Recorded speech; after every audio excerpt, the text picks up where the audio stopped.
You're listening to the Archaeology Podcast Network. Welcome back to A Life in Ruins podcast, episode 2. We're going to finish off the episode with our guest, Ella. Yep, we'll just keep it Beaudoin, you're all good. Beaudoin, yeah, hold on. Okay, give me a sec. Okay.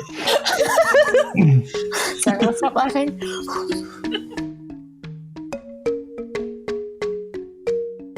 Welcome to episode 2 of A Life in Ruins podcast. I'm your host, Carlton. I'm your host, Connor.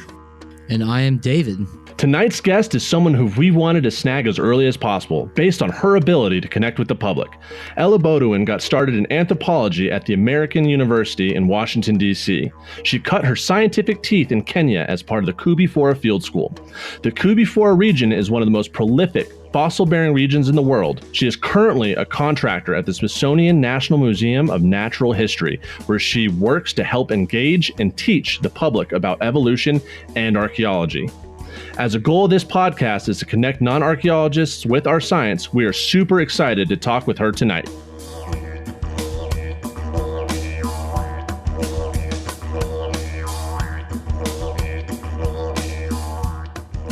All right, Ella, so would you like to tell our guests who you are?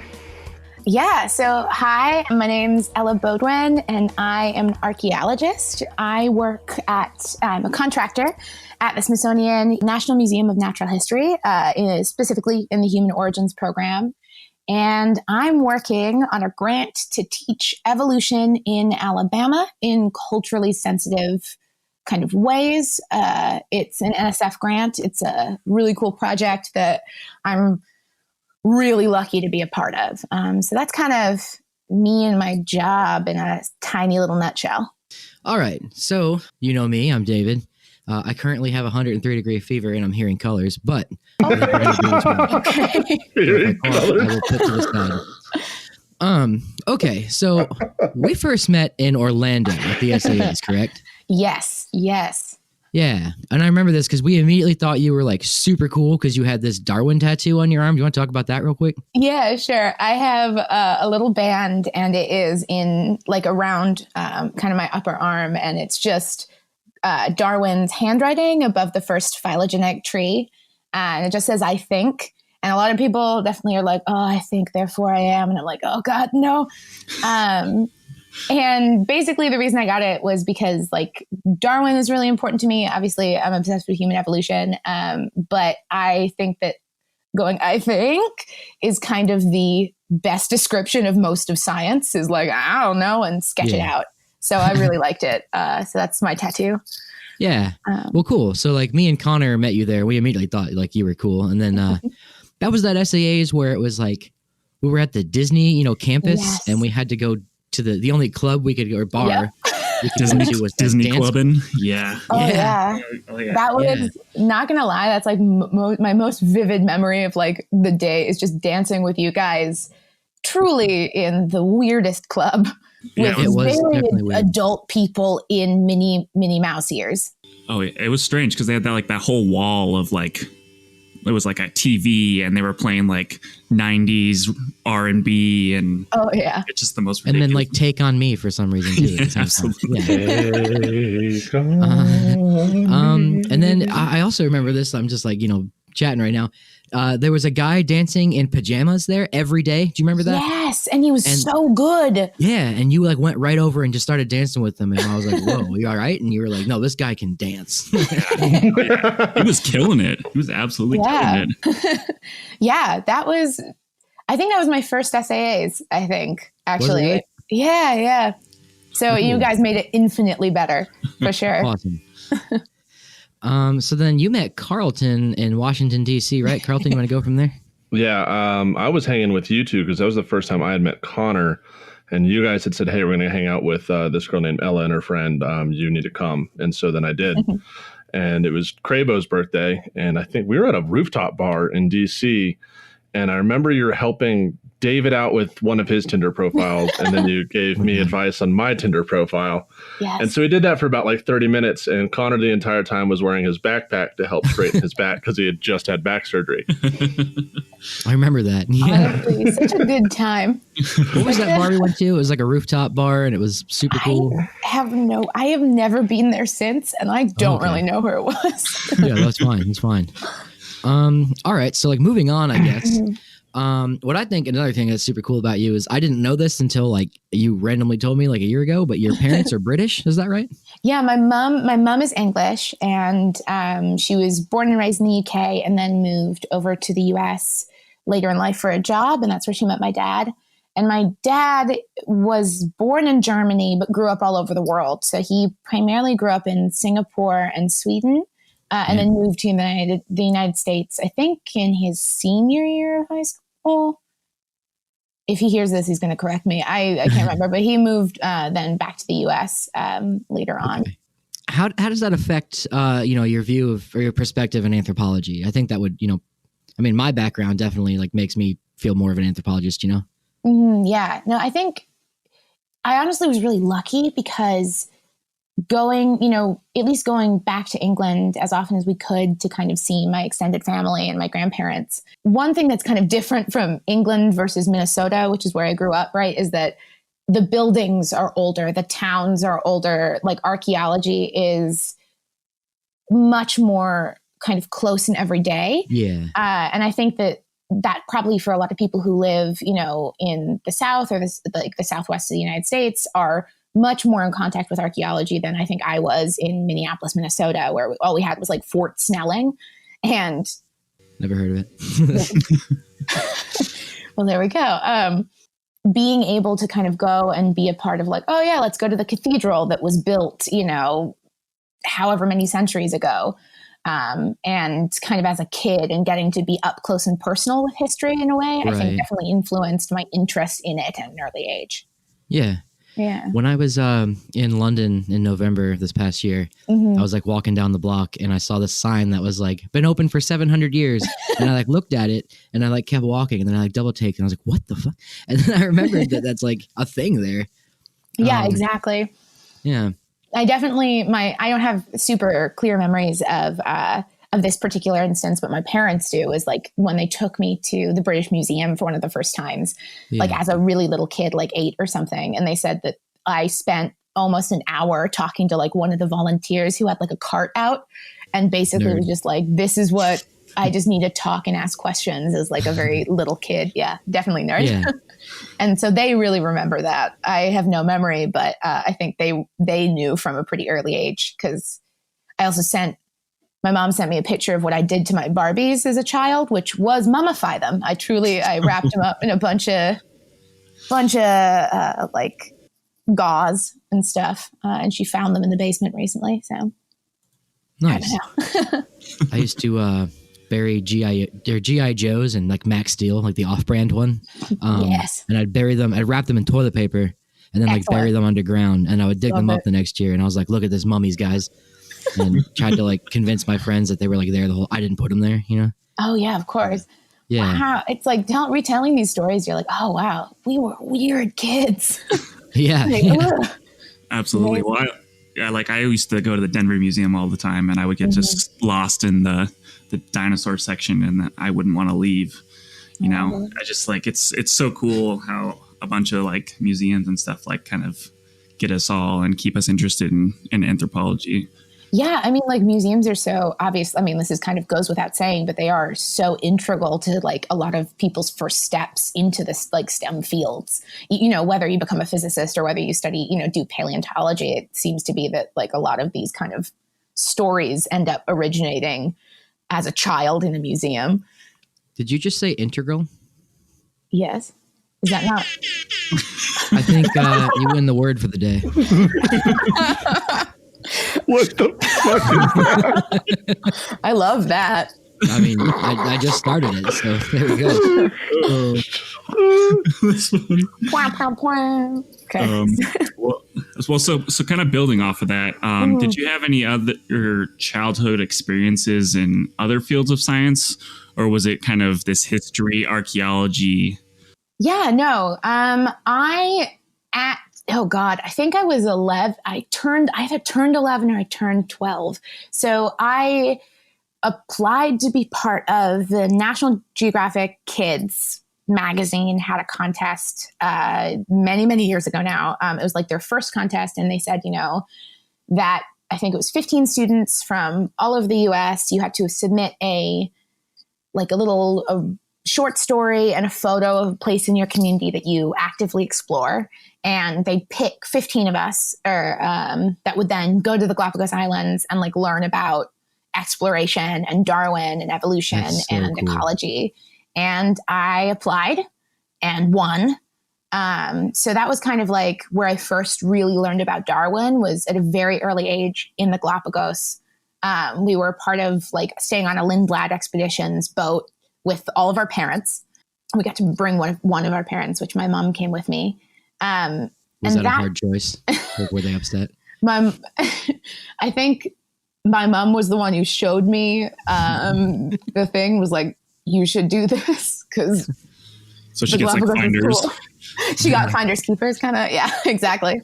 Could you, for those people who are not like in tune with kind of, or haven't heard about the Galapagos Island, could you explain to our viewers, what the Galapagos Islands were and how they kind of influenced Charles Darwin? Yeah, of course. They are a set of islands, and dear, I really hope either in post-production you'll help me if I sound dumb here, but or if I get something wrong. So the Galapagos Islands are a chain of islands that are off the coast of Ecuador. And they're really important because they were a stop on Darwin's Beagle journey. So the Beagle was the boat he went on as a young man that traveled all over the world, and kind of was where he kind of got to see this kind of broad sweep of biological diversity, and start to think, okay, wait a second. We understand, how old is the Earth really? I know that I heard, and I don't know if this is fully true, but I know that he was looking at in Cape Town, he was looking at the mountains there and saying, okay, what is geologic time in the context of these must be much older than, you know. Didn't he bring Lyell's textbooks with him? I think so. Yeah. Yeah. Or something. I think you noticed that off Argentina too, kind of the cliffs and the depths. Exactly. Right. Geologic time. Yeah, exactly. And that geologic time is kind of the main thing that we have to understand when we start thinking about kind of broad scale, deep time evolution. And on these islands, he kind of started looking at the birds and the animals, and he realized that from island to island, there were these small changes between the different species. And that was really dependent on the food and the environment that changed between these islands.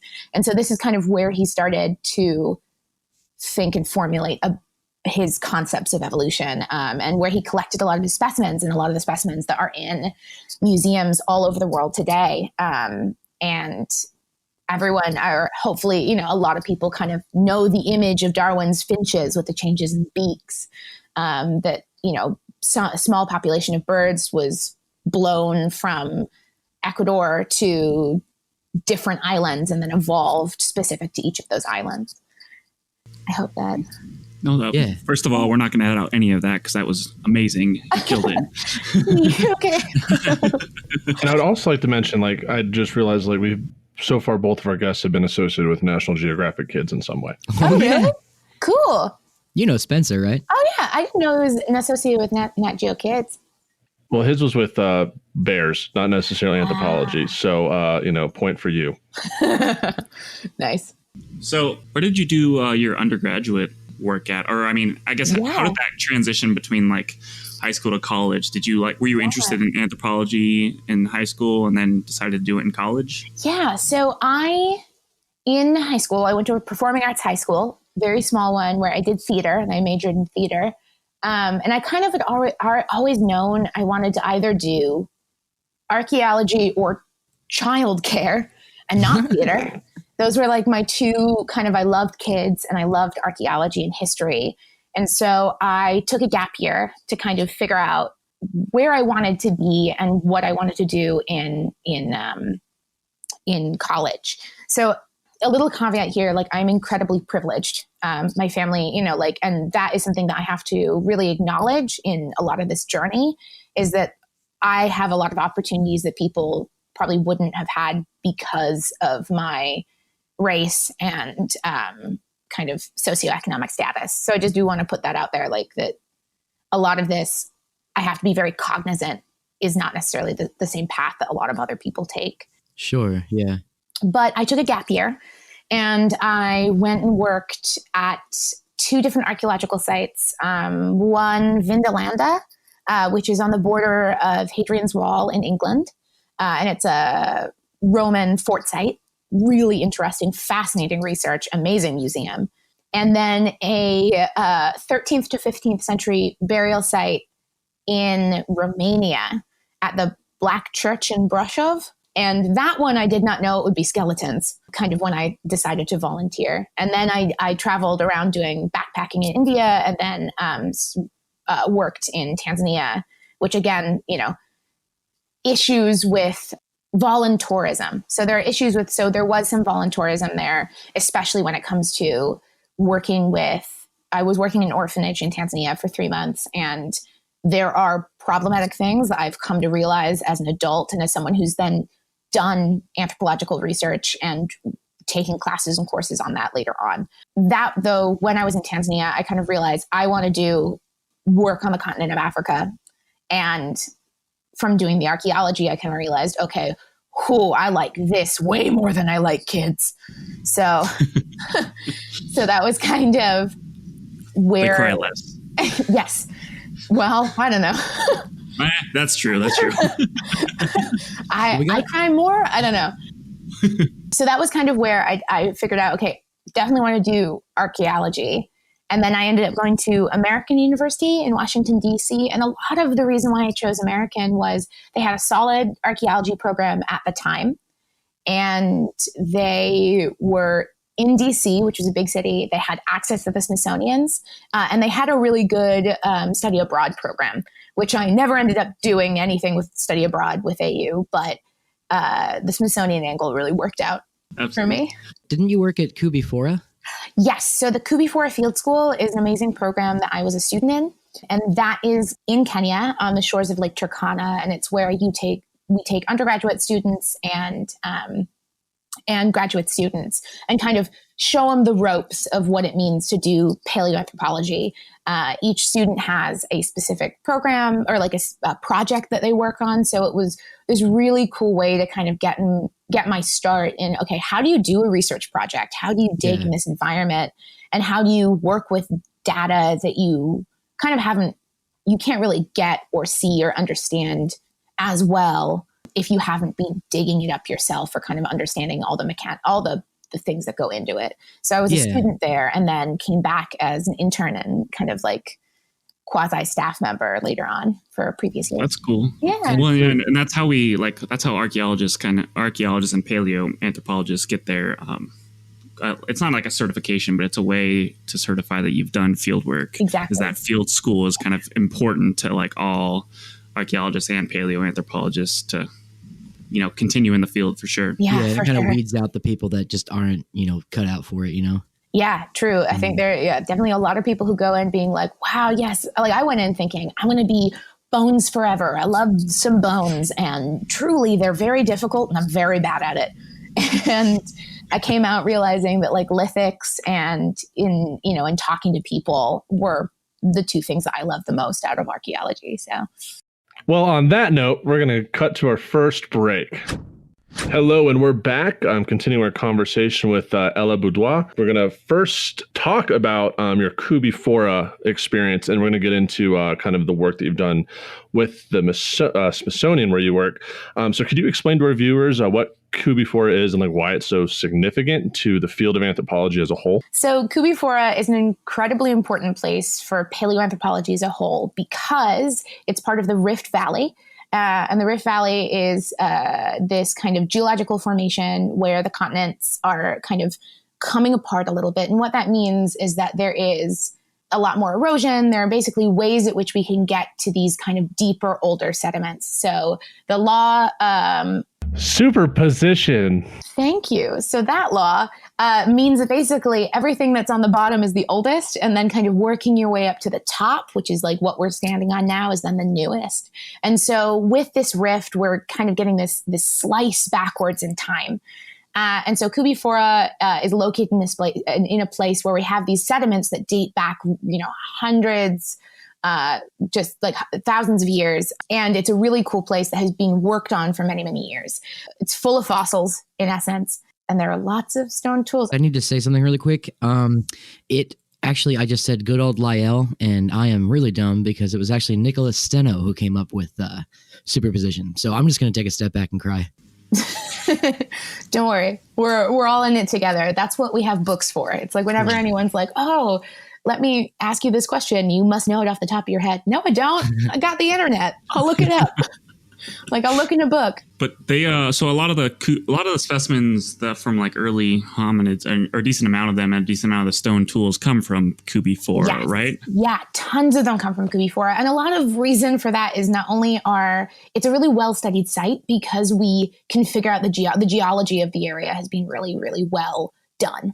And so it becomes a more studied site because when you can date a fossil, you then have a lot more you can do a lot more interpretation about that fossil, obviously, if there is really easy or good dating. So it's been worked on for many, many years from the Leakeys to Jack Harris to kind of all sorts of paleoanthropologists today. Those are the people who kind of started the paleoanthropology. Like the Leakeys are kind of in that. Yeah, they're one of the most well-known, I think. Absolutely. Yeah, they're like the kind of, I think there's some jokes about them being the first family of paleoanthropology. So, yeah. So they've been working in the region for many, many years. But the Koobi Fora Field School has been working there as well for many, many years, as kind of training students, having them cut their teeth, I guess, on all those rocks. It's not a bad place to start at all. Definitely not. Definitely not. It definitely is the hardest field experience that I've ever had, for sure, or one of the hardest, just because it's so hot and so exhausting. And also, you're in a camp of, however many people for 6 weeks, and you can't walk away because if you go over a outcrop and you get lost, you'll die. But it's definitely kind of makes you realize, where you want to be when it comes to archaeology.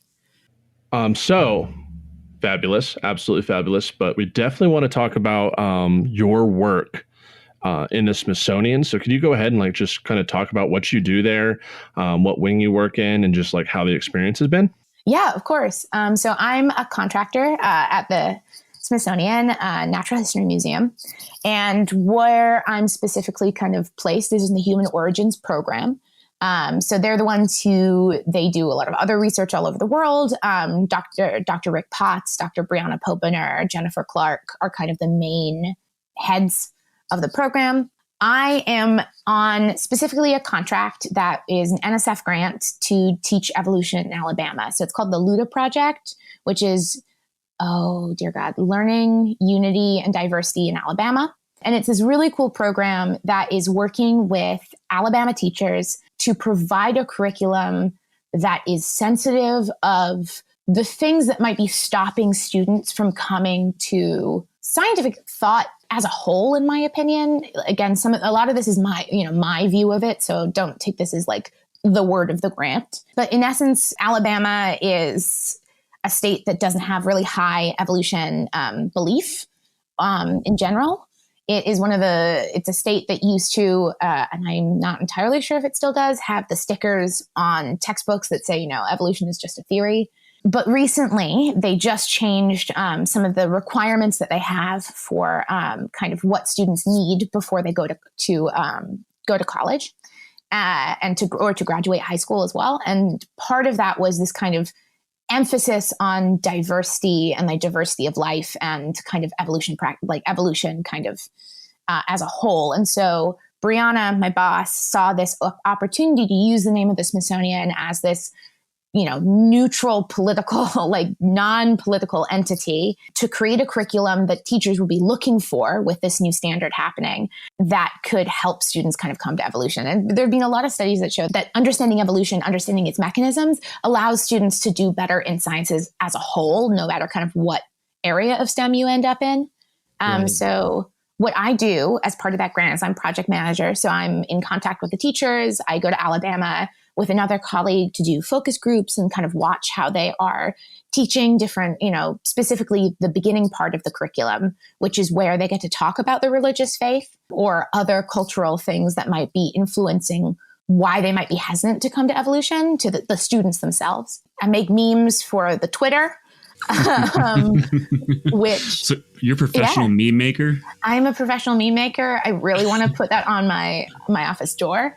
Which I've been really enjoying, mostly what I did today. And then also helping out with kind of anything really around the office as well that needs doing. So whether that's compiling literature for a paper or grabbing more envelopes, it's kind of all sorts of stuff. But primarily it's this grant that we work on. Answering questions to the website as well. So questions that people have about evolution or just the origin of humanity in general. A lot of Sasquatch questions. Just trying my best to answer. Yeah. For sure. So do you like the aspects of your job that involve, not just being in an office all the time, but also interacting with people? Is that something you enjoy about it, dislike it, or? Oh my God, I love it. God, talking to people is the best part of my job, and definitely getting a chance to kind of talk about something that you love and that you're passionate about, but also what I've really loved, I think the most in conjunction with kind of talking to people is learning how to talk to people, learning how to talk about evolution, learning how to talk about stone tools in a way that other people will understand and allow people to come to it in a different way. Because I think before I was part of this grant, I'd go like, oh my God, here's the bulb of percussion and, and while people would kind of stare at me and nod, I didn't know how much information was really happening. So being able to be a part of this grant, being able to shadow some of my mentors, who've been doing science education for years, has been really wonderful. And I think that's honestly one of my favorite parts is like just learning more about how to communicate science effectively. Yeah, it can be extremely difficult, especially with like flint napping and all those topics, because it's, once you understand it, it's good, but actually explaining it to someone or to anyone who has, because we're so far away from using stone tools anymore. Exactly. Yeah. Yeah. It's just, and even just like hearkening back to, we were talking about deep time, a little bit ago, that is so integral to people understanding evolution. And it just, that concept is so difficult. I sometimes get really like, at night when you like shut your eyes and you're like, oh my God, the earth is so old. And then you're like, that is still a process I'm struggling with. And so it's awesome to try and explain that in other ways. I don't know. And real quick, could you just explain just briefly what flint napping is and what a bulb of percussion is for viewers who might not know? Yes. So flint napping is the process by which you make a stone tool, where you basically, very simple, you take one rock that's harder than another rock, and you smash them together to make flakes, which are kind of sharp slices of rock. There are some more that go into it. You need specific attributes to be able to make a stone tool. And the bulb of percussion, though, is very indicative of a stone tool. So it's basically the force that leaves your hand and enters the rock. It's an engineering thing that I don't fully understand, but an engineer explained it to me the other day, and I was like, oh, cool. And then I forgot how to explain it. Is it conchoidal fractures? Is that what you're looking for? Well, yeah, it's like why it creates the bulb of percussion, and then like the force enters the rock, it kind of billows up and then tapers out. So when you have a flake, which is that sharp cutty thing, the kind of top of it is kind of thick. I like to imagine it like a little tummy. And then the end of it kind of tapers out to that thin, sharp edge. So that's the bulb percussion. Well, and identifying that stuff is huge for anything we do in archaeology, especially for the early paleo stuff.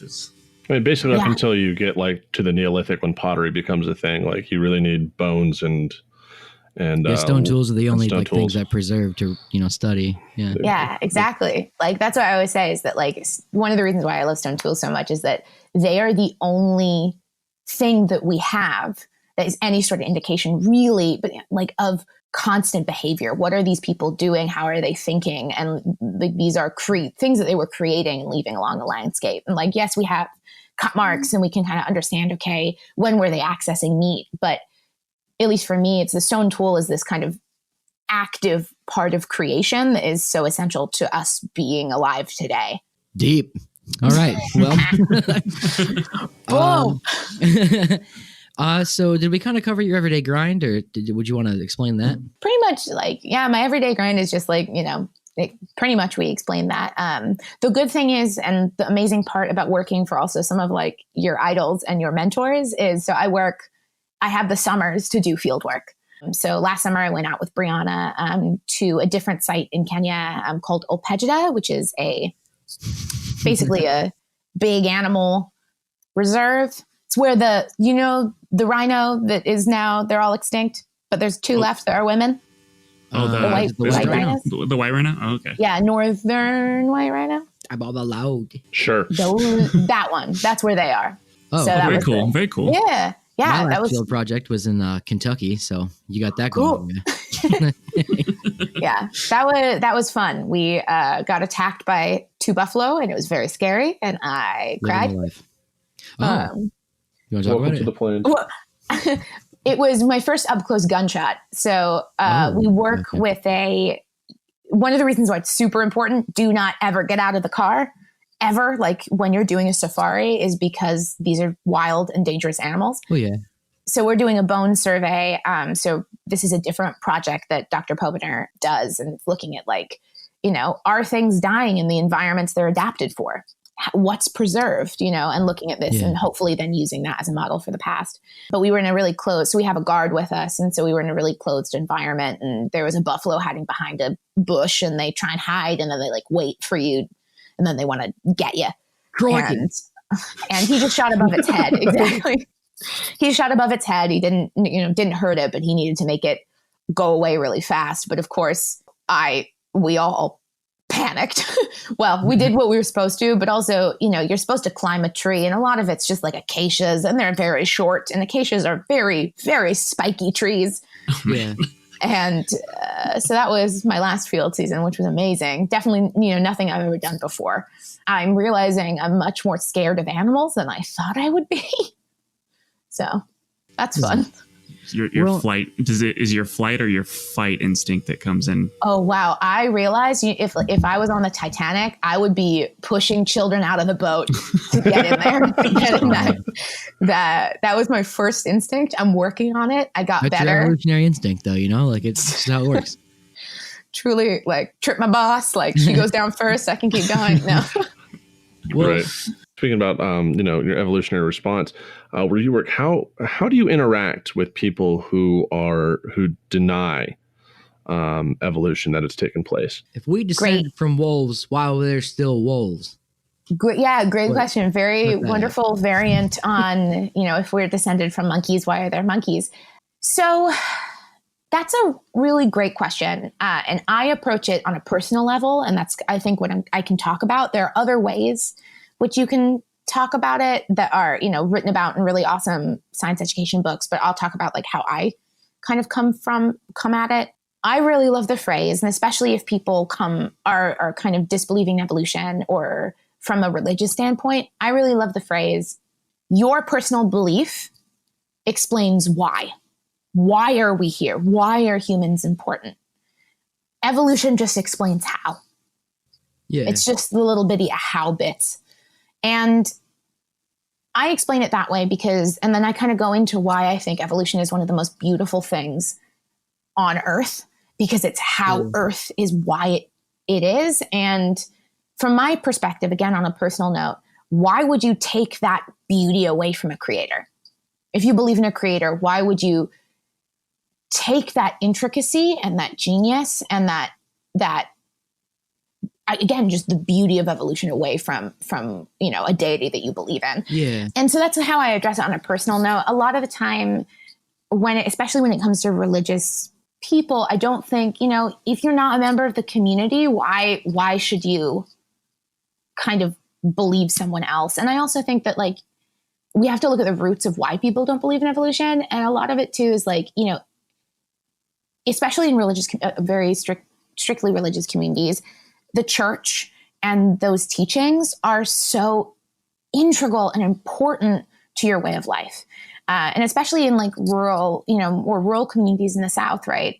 Mm-hmm. Absolutely. Like it's like a social aspect to it. Exactly. Yeah. Exactly. Right. Like your entire, like your home is part of this amazing church community. So if you felt like you had to choose between believing in evolution or the core of your family and social life, God, no, don't believe in evolution then, you know? Right. So I think a lot of it is you have to like understand, because I used to take it really personally for years. I used to be like, well, if you don't believe in evolution, you don't respect me. And it's like, no, that's not the case at all. Yeah. So I answer questions when I get asked personally. I use that phrase, you know, what, you know, evolution is just the how, religion is the why. That's a really interesting way to take it. I really like that. Yeah. That's also my company name, but that's all right.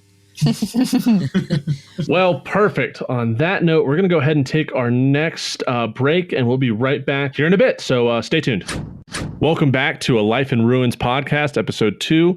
We're here with our guest for the final segment, Beaudoin. So we're going to go ahead and for this segment, we're just going to kind of like roundtable talk about questions that we want to discuss with Ella related to her personal work or just kind of what's going on in the greater anthropological realm. So David, you're up. Last week, I don't know if you heard last month, our podcast with Spencer Pelton, but he kind of touched on this thing about, you know, that sense of awe that humans get from, you know, the past and like things that came before us. Ella, you kind of touched on this today, like about the beauty of evolution. So I just wanted to kind of say, like, I was raised in a household where like that was, you know, the way to, like, I'm raised agnostic, you know, so like my parents were like, oh yeah, evolution. So like I didn't really have the experience that a lot of people do where they like grow up in a household where that's not a thing, you know? Yeah. But at some day, like I don't want to say like I achieved nirvana, man, but like I got to this point where like evolution just clicked with me, like what it is. And that's kind of why I got so into anthropology and I love hunter-gatherer theory, because it's like humans adhere to these evolutionary laws. And like I kind of just have a thing, like if I can't figure something out or I'm trying to explain something, I just think about it in like an evolutionary sense, and like I'm like, oh, that makes sense, and then I'll like look it up, and there's like evolutionary psychology, and it's like I guess I'm describing what like religion is, but like okay, because I have feelings about evolutionary psychology. Do you? Okay, let's fight. It's a bunch of bullshit. You think so? It's a bunch of bullshit that's sexist and stupid and not based in science. Yeah, that's my hard stance on that. Mostly because I read stuff that's like, women women gather, men hunter. And it just continually also... that. No, I know you don't. Truly, we would not be friends if you did. I would not be in love with you if all right. that was the case. Nice. I had to put that nice. Just slip that in.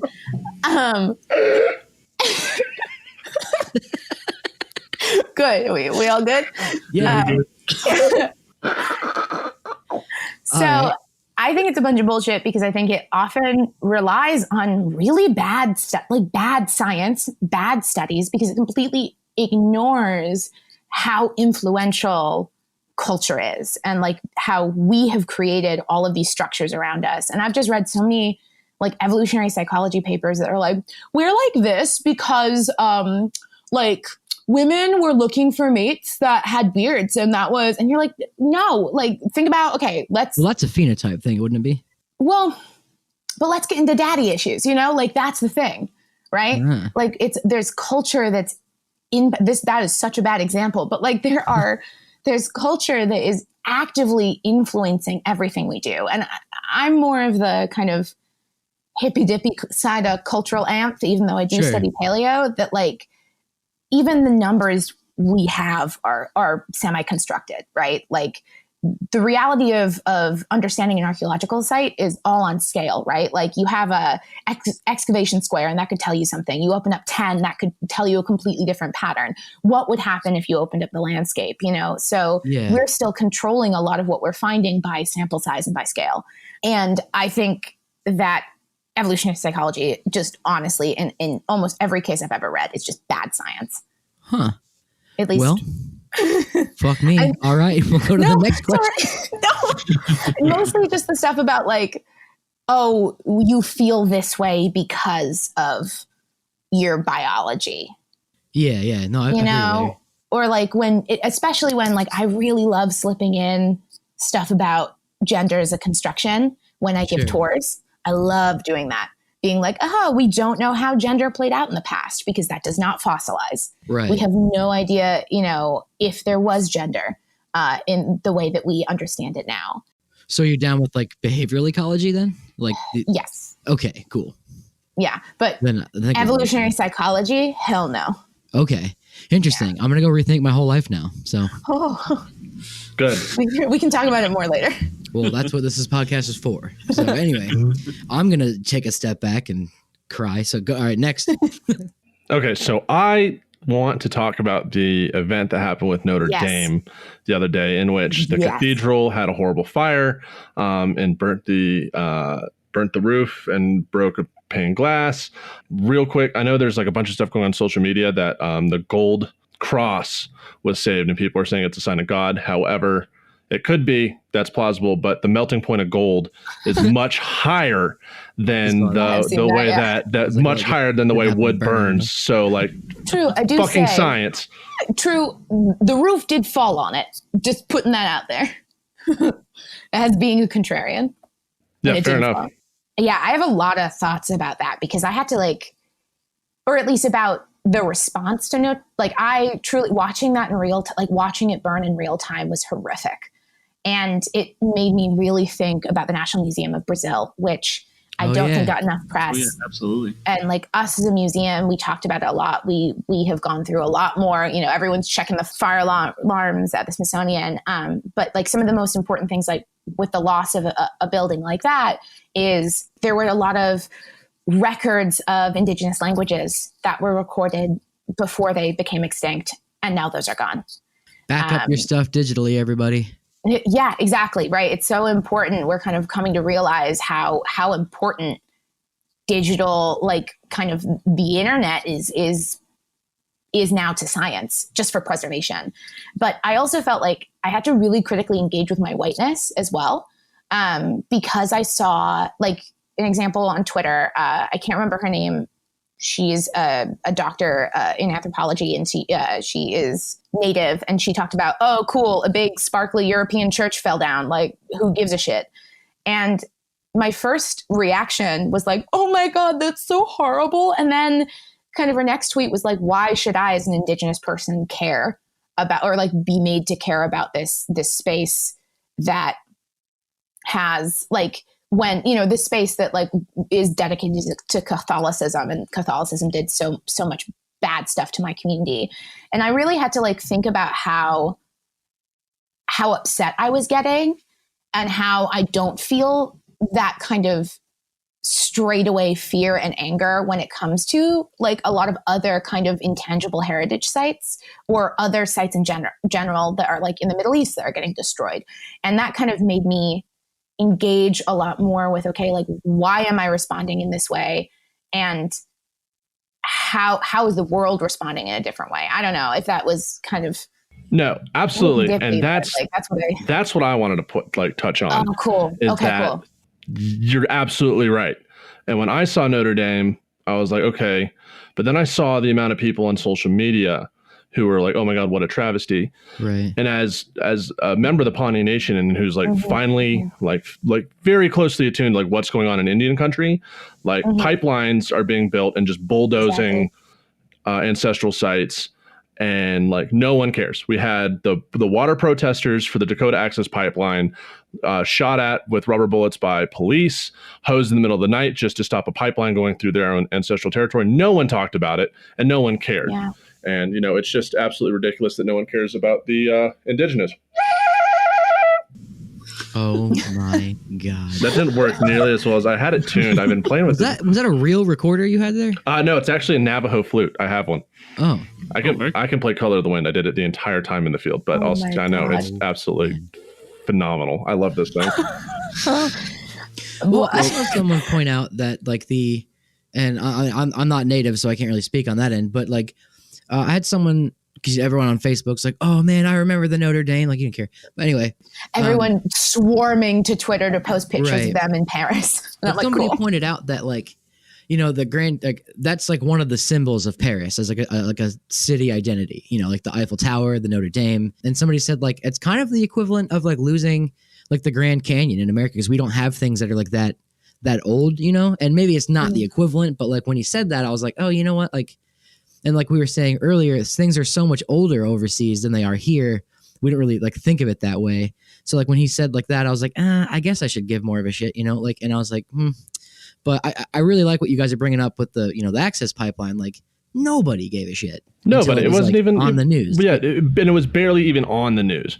And it was just absolutely ridiculous. And like Keystone is coming up, and Keystone has been a freaking nightmare. Yeah, like, and that's going through the Pawnees, our ancestral homeland. And we're just like, great, perfect. Here we go. Round 2. No one's going to care. And it's fun.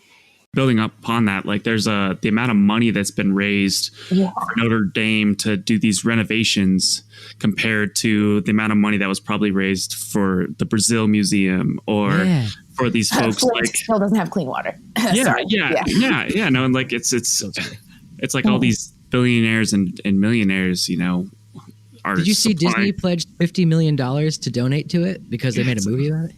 Yeah. It's like, why isn't that money going to like those folks who are suffering, you know, at the Dakota Access Pipeline or, you know, because they're brown. That's what it comes down to. Like the people that care about it in America and the United States are mostly of European descent, and they see it as part of their heritage. And it is such a monument to France and to the world itself. And this is why all of their, you know, attention's going to it, because they see it as part of their heritage. Whereas like the Brazil Museum, like people in America are like, okay, great. Who cares about a bunch of Amazonian tribes that we've never heard of? Or looking at out west to the reservation systems and what's going on with American Indians or the people that live in Flint, Michigan. I want to go as far to say is like, they don't care about those people, but it's just not something that they need to, that they're cognitively aware of or feel like, you know, it doesn't connect with them. It's like, okay. Yeah, it's like not even on the radar. Exactly. On the kind of note of connecting with people is like one of the things that I think that we can use, like, again, like as a white person, it's I think, at least for me, like it's part of my duty, especially when it comes to like anthropology and archaeology, to do the legwork of helping educate other people when I can, other white people when I can, so that onus does not get put upon marginalized communities. Like, I think that we can use Notre Dame too as this way of being like, okay, you're sad about this. Now let's talk about these, like, let's use this as a jumping off point to kind of really get into, you were so upset by this thing burning down. Think about these 800-year-old trees, you know, that are important to this community. This is the same thing. Why are you upset about one thing and not about the other? And how can we use Notre Dame to, or Dame, or see, I don't know. Aren't you French? No. No. Wow. You're French. I'm going to be quiet. My last name is, but I think it's French Canadian. So my 23andMe says I'm a little bit French, but mostly Ashkenazi. So yay. There we go. Well, I mean, so I don't know. I hope that like we can like use Notre Dame as a point at which we can try and make people more empathetic. Because, as garbage as that is, that we have to use white people things to make white people. I mean, and I say that as being part of the problem, like that we have to use this to make people empathetic, like, but use it, you know, I don't know. Does that make sense? Like, no, absolutely. Like it only works to galvanize the public when it affects them. And like, you have to unfortunately use those lessons to like, hey, you see this thing that you guys were all really upset about. Now let's put that in the context of somebody else. And like, why don't we reevaluate how we think of other things? Yeah. And also like, I don't know, whoever listened to podcasts, if I've said something problematic, like slide into those DMs, I will change. Like, it's my duty to learn and keep learning, you know? I mean, I think we can all still agree that it is a tragedy, like a monument, like burned down, you know? No, 100%. Yeah. But also like it's been renovated multiple times in its history. Yeah. Bits and pieces have been, you know, it's not like, or bits and pieces burned down, not all of it. Yeah, like the main stuff exactly. You know, like this, you know, Notre Dame is not in its original context either. Like it has gone through transformation over time and have been rehabilitated, you know, like wood rots, Who would have thought? And there's also millions and millions of pictures on Instagram that you could literally use to recreate the exact. And they've recreated it in video games, haven't they? And like, you know, Really? and like, I think like in Assassin's Creed they do. I can't remember which one is the one where they do in kind of the France. Is it Brotherhood? Oh, in Paris. I think it might be.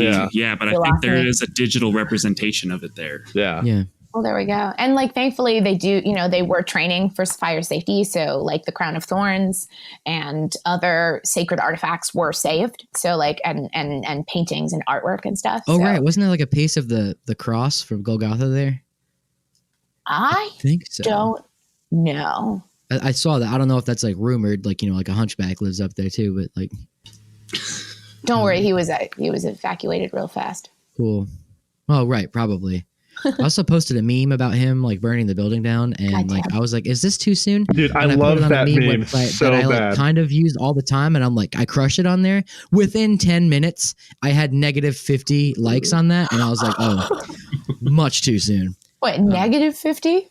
Yeah, like I think it was like negative like 10. But I think after 15 in the negatives, like they just take it down because you're just incendiary.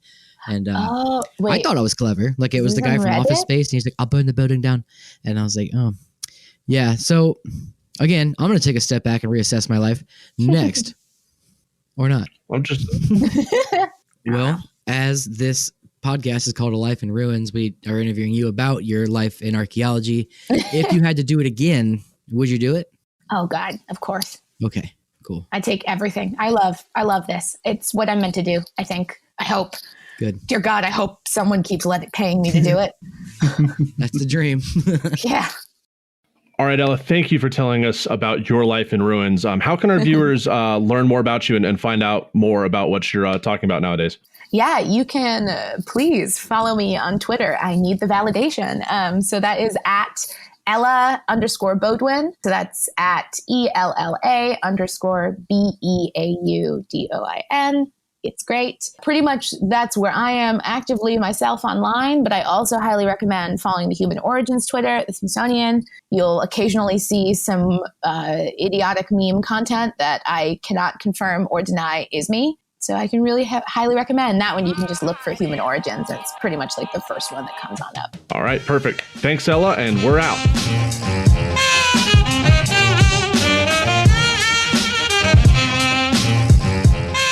Thanks for listening to A Life in Ruins podcast.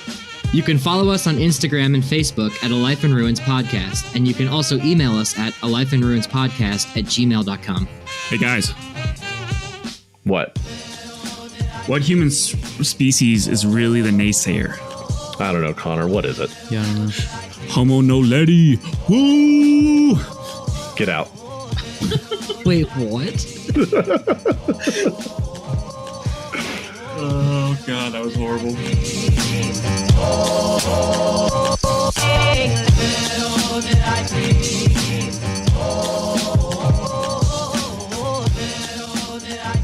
This show is produced by the Archaeology Podcast Network, Chris Webster and Tristan Boyle in Reno, Nevada at the Reno Collective. This has been a presentation of the Archaeology Podcast Network. Visit us on the web for show notes and other podcasts at www.archpodnet.com. Contact us at chris@archaeologypodcastnetwork.com. Do you guys hear that Welcome. barking? God damn it, David. Yeah, I think it's just my fever. All right, continue.